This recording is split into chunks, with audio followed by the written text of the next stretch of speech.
Happy New Year, and apologize coming to you with a little bit of chest congestion. Hopefully that won't get in the way here.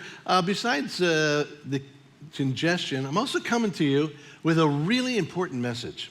A really important message for you if you are a follower of Jesus. You know, I know every time we get together, as always, it's such a joy to have people who have not yet made a commitment to Jesus. And if that's you, so glad you're here. And just listen in as I speak to those of us who are somewhere on the journey with Jesus.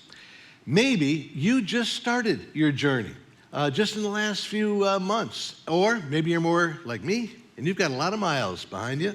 You've been walking with Jesus for a long time. No matter where you are in your walk with Jesus, the questions are the same. The key questions are, how rewarding is your journey with Jesus? And how rewarding do you want it to be?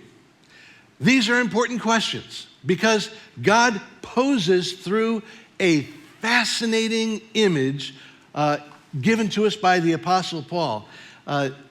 These questions that I think are crucially important for us today. The fascinating image from the Apostle Paul comes in 1 Corinthians chapter 9. In his letter to the church in the Grecian city of Corinth, Paul alludes to the Olympic Games that Corinth was famous for in the ancient world. Corinth's version of the Olympic Games were called the Isthmian Games, and every year they held a series of competitions featuring track events and boxing and different kinds of races, all performed in the nude, which made the figure skating competition kind of uncomfortable. But anyway, you get the idea that the Corinthians were rightly very proud of the Isthmian Games. And so Paul says this in 1 Corinthians chapter 9. Do you not know that in a race all the runners run, but only one gets the prize? Run in such a way as to get the prize. Everyone who competes in the games goes into strict training. They do it to get a crown that will not last. But we do it to get a crown that will last forever. Therefore, I do not run like someone running aimlessly. I do not fight like a boxer beating the air. No, I strike a blow to my body and make it my slave so that after I have preached to others, I myself will not be disqualified for the prize. So Paul says here that when it comes to your spiritual race, you get to decide how rewarding it's going to be. Paul says that every believer runs this race, but how rewarding the race is depends largely on how much you really desire the prize. What is the prize? Well, this gets back to the metaphor of the Isthmian Games, because the Isthmian Games were just like the Olympic Games today, where after each event, the competing athletes would be perched on platforms, and the judge of the games would present them with a prize. And today, of course, athletes get a medal put over their neck as the prize. But the Isthmian Games were different. The athletes didn't get medals, they were given a crown. Sometimes the crown was made of laurel leaves, but most often it was like a celery stalk that was bent around to form a little wreath. And the winning athlete would stand before the judge of the games, and the crowns were placed upon their heads. And Paul uses this metaphor to teach that there is an award ceremony coming for every believer who will in eternity stand before Jesus. When you see Jesus face to face, and just like in the Isthmian Games, you will get a crown. Just like those athletes got a crown, Jesus will place a crown on the head of his winning people. That's the prize. Let's just remember, this is a metaphor, all right? The crown is a metaphor. So don't be concerned if you're thinking, oh man, a crown for eternity, it's going to get itchy, or, I don't look good in hats or something like that. Skip that, okay? It's just a metaphor. The prize is not a literal crown from Jesus. What's the prize? The prize is receiving this joyful approval from Jesus. The prize is participating in this finish line celebration with Jesus. Don't miss Paul's main point here in the metaphor. Paul's main point is that winning the spiritual prize at the finish line with Jesus does not happen by accident any more than Olympic athletes win a gold medal by accident. Paul says, just like Olympic athletes dedicate themselves to training and to goals in order to win the prize, so I am so focused on winning the prize of Jesus' approval that I set up spiritual goals in my life to ensure that I'm getting stronger and better in my relationship with Jesus. And if you are a Christ follower, this is what I like to talk about. This is what I like to talk about on the first day of 2023. I want to ask, how rewarding do you want your one and only life to be? I ask that question. I want to ask that because, maybe you just might want to join me and, the Apostle Paul in setting up some spiritual goals this year that are prize-winning goals, with a prize in mind. But before I suggest two spiritual goals for 2023 that you might want to consider, let me say a few things to just prevent confusion. First, I want to be clear that Paul's desire to win the prize of Jesus' approval is not a desire to earn salvation. Over and over and over again in his letters, Paul is emphatic that there is only one way to become a child of God and to have your name written in the book of life for eternity, and that one way is to believe in Jesus and to personally apply what he did on the cross for your forgiveness and receiving the gift of God's forgiveness and receiving his infilling of his Holy Spirit. So when Paul says that standing before Jesus, there's a prize to be received, this is not the prize of salvation, because no one earns salvation. The prize is the reward of falling into the arms of Jesus at the end of the race and receiving Jesus' full approval as he says, "Well done, my child. I love you. Welcome home." So this leads us to the other conclusion that we need, the other confusion we need to clear up. This teaching about the prize is not designed to make anyone feel guilty or ashamed. Jesus came to make it impossible for his people to do anything for God out of guilt or fear. Paul talks about running to win, but clearly he's talking about a race where I'm not motivated by guilt and fear that I'm going to lose, because really, the only person I'm competing against is me. How do we know that? Well, I'll tell you in a moment. But you may be saying, how do I, I've never heard of a race where I'm running against myself. Well, to that I ask, have you ever heard of a boxing match where the boxer wins by knocking himself out?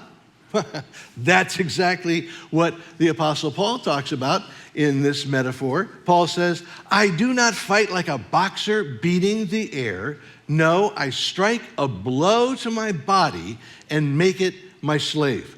And this phrase, "I strike a blow," that's a Greek term which means to deliver a knockout punch. So Paul is talking about a boxing match where the object is to beat his selfish sin nature into submission. And that tells us a lot about the same metaphor with the race. So we have a boxing match where I win by making my old self lose, and we have a foot race where I cannot lose because I'm competing against myself, and I've already won because it's all grace in Jesus. I already have his unconditional love and approval. So nothing about this prize teaching should make anyone here feel fearful or inadequate or guilty or ashamed. Instead, this prize teaching is supposed to motivate me to do my best for the best day of my life. When I stand before Jesus and receive the crown of his love and approval, it's the best day of my life. The Isthmian athlete just received a wreath of celery. You know, it's nice, but it's basically a Caesar salad, on your head. But Paul says that the best day that's coming for you is to receive from Jesus the crown of his approval which will rest on you, not for just the best day of your life, but for all eternity.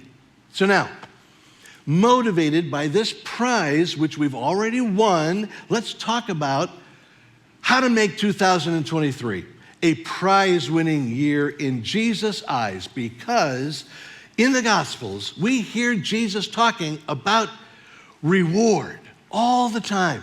Jesus is talking about what he considers a rewarding life. So that's what I want to pursue. I don't know about you, but that's what I want to pursue with everything I've got. I want to pursue this life that Jesus considers worthy of his reward, starting with a life of doing good in secret. In Matthew chapter 6, Jesus said, "So when you give to the needy, do not announce it with trumpets as the hypocrites do in the synagogues and on the streets, to be honored by others. Truly I tell you, they have received their reward in full. But when you give to the needy, do not let your left hand know what your right hand is doing, so that your giving may be in secret. Then your Father who sees what is done in secret will reward you." In 2023, I want to pursue this kind of life that Jesus considers worthy of reward. And Jesus says that a life of doing good things that only me and Jesus know about, that's where reward is found. It's my self-centered sin nature that makes me want to do good, but to make sure I get some credit. Make sure I get the praise of people first instead of from Jesus. But the rewarding life involves giving myself a knockout punch to my selfishness and my self-centeredness so that I can do good in secret. A while back, I read a book called Under the Overpass. And it's a book written by a guy who left his comfortable suburban lifestyle to live for 6 months kind of in disguise as a homeless person. For 6 months, he slept on the street with the homeless, and he ate thrown out food and just lived with the homeless. And over 6 months in 6 American cities, the author wrote that he found only one individual, one person who as an individual reached out as a lifestyle to the homeless. The author was with a group of homeless in the Golden Gate Park in San Francisco. And the homeless in the Golden Gate Park kept telling the author about this guy who comes several times a week, and he brings catered food. He brings chicken and burgers and pizza. And so the author said, "Oh, tell me about this guy. What's his name?" And the homeless said, "We don't know. We don't know what his name is. We just call him the Jesus guy." Well, the next evening, a man came in carrying a bunch of boxes of hot pizza. And the author approached the Jesus guy and said, tell me your name. I got to know your name, and tell me why you're doing what you're doing every week, several times a week. And the Jesus guy said, listen, my name is not important. It's just that I know that there's hungry people here, and everybody likes pizza, right? And the author, however, kept pressing. Tell me your name. Tell me your name and tell me the reason that you're doing what you're doing. And after a lot of pressing, finally, he said, my name is George. And then he said this, I quote, okay, if you really want to know, I do this because in the Bible, Jesus says that if you see someone hungry, feed them. Jesus' words call action from each and every one of his followers, not just rescue missions. So I am trying to live my life in a way that would be pleasing to Jesus. And then the author said, hey, George, do you know what the homeless people here at Golden Gate call you? They call you the Jesus guy. And then the author describes how this George just broke down, started to tear up, and said in a whisper, that's the highest compliment that I could ever receive. George is living a rewarding life. He's doing what he's doing several times a week, not wanting any credit. The people he's serving don't even know his name. He's just the Jesus guy. Can you imagine what your life will be like in 2023 if you decide to be the Jesus guy on your job? You decide to be the Jesus gal at school. When you do things just out of a desire to bless people and serve people and do it as a little secret between you and Jesus, something that you and God are the only ones who know. You know, you could even do this at home because you know what? You know, our families and our lives at home, you know, it's really kind of an unspoken competition to see who is the most put out person in the house. Somebody left the garage door open. Don't worry, I did it. Oh, nobody gets the mail. Nobody ever gets the mail. Don't worry, I got the mail. Jesus is speaking to you right now. And he's saying, hey, this year, let's just do good things in secret. Just things that you and I know about. We'll do it everywhere. We'll do it all the time. It'll be our little secret. Doing good in secret is just the beginning of the rewarding life. Jesus also speaks about the reward he has in store for me when I choose to follow him when it hurts. Jesus says that part of the rewarding life is sacrificing to stand with him. He says in Matthew 5, blessed are you when people insult you and persecute you and falsely say all kinds of evil against you because of me. Rejoice and be glad because great is your reward in heaven. Here Jesus uses that word reward again, and he says there's a reward when I make a stand with him when it hurts. And certainly that means to sacrificially own my friendship with Jesus in those situations and in certain companies where Jesus is just being treated like a joke. But you know, it's not just cocktail parties and social events and stuff like that. Standing with Jesus is not just owning him in a hostile crowd. Jesus uses the same language of reward when he calls his people to pick up his cross and follow him. Picking up the cross means choosing to follow Jesus, to live his way, even when it means suffering, even when it means giving my selfishness the knockout punch. For instance, do you have somebody in your life who just revolts you? I mean, this is a person who just makes you so angry to be around that just makes your blood boil. Well, Jesus says standing with him means that you sacrificially work to go beyond your feelings of spite and contempt toward this person and open yourself up to receive the kind of love for enemies that would allow you to show love toward that person. Do you have somebody in your life who has hurt you so deeply that you fantasize about giving them some payback? Jesus calls you to stand with him sacrificially and do the work of fighting bitterness and embracing the kind of forgiveness that he gives to you.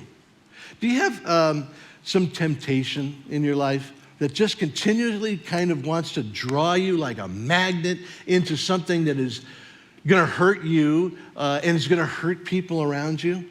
Fighting temptation is part of what Jesus means when he says, pick up your cross and follow me. Whenever I do something hard, like fighting against temptation, like trusting him in the midst of difficult circumstances, loving him even when I feel like I'm even abandoned or in a place where he's left me in a difficult circumstance, I'm sacrificing to stand with Jesus. And the with part, with Jesus, is very important. I can't fight against temptation and anger or bitterness by myself, but I can with Jesus. With Jesus, I have all his strength and power and love, and all that comes from a relationship with him. And isn't it interesting how it all keeps coming back to this relationship with Jesus? What is it that makes doing good in secret so rewarding? It's the fact that I do it, as kind of a secret with Jesus, as part of my relationship with him that only we know about. And what is it that makes a sacrificial stand so rewarding? It's the fact that I can't fight temptation and bitterness by myself, but I can overcome these things with Jesus in a relationship with him. That's what Jesus considers the reward.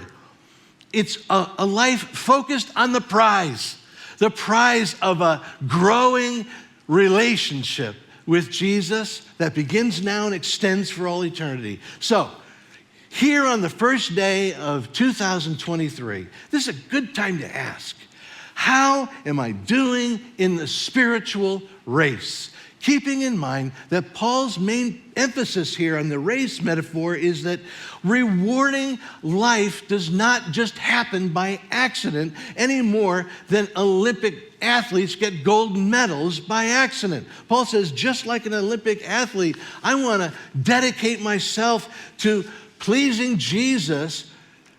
And so I'm going to set up spiritual goals in my life in order to make sure I'm getting stronger in my relationship with Jesus. The first day of 2023 is a good time to ask, am I running for reward in my relationship with Jesus or something less? Or have I lost focus of the prize? Am I running this race with Jesus and for Jesus? Or am I sitting on the sidelines? Or am I sitting in the stands, just a spectator of my spiritual life? I wonder if you saw the football game about 2 weeks ago when the Minnesota Vikings hosted the Indianapolis Colts and ended up being a historic event. At the end of the first half, the Vikings went into the first half locker room behind by 33 points, 33-0. But then the Vikings came out of the locker room playing what many people said was probably some of the best football they'd ever seen. And at the end of regulation play, the Vikings had kept the Colts to a scoreless number, and they scored 33 points so that it was tied at the end of regulation play, and we went into overtime. And with seconds left in overtime, the Vikings scored the winning field goal, which sealed their division title, sealed their playoff berth, and put themselves in the record books with the biggest comeback in NFL history. And after the game, you know what happens. All the media people go swarming in to talk to some of these players. And so all the key players are getting interviewed. And let me just ask you, out of all those interviews, just guess, How many of the Viking players said something like this?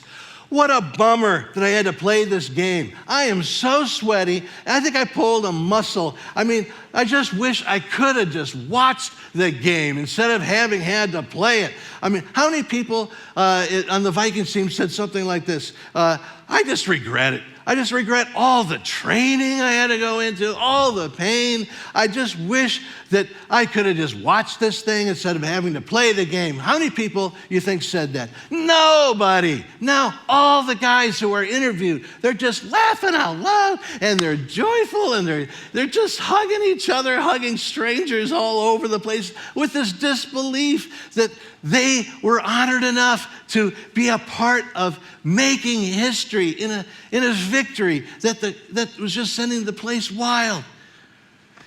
And here's the one thing that I think Jesus is saying to you here on the first day of 2023. Here's what it is. Get into the game. Don't be content to sit on the spiritual sidelines. Don't be content to just have a comfortable seat in the stands. Get into the game. Here at the beginning of 2023, Jesus calls you to run the race with him by doing good in secret ways that only you and Jesus know about. Jesus calls you to run the race with him by sacrificing for a stand with him, even when it hurts. And Jesus calls you to run the race for him, so that your goal is to cross that finish line when you see him face to face, fall into his arms for that embrace of his approval where he says to you, well done, my friend.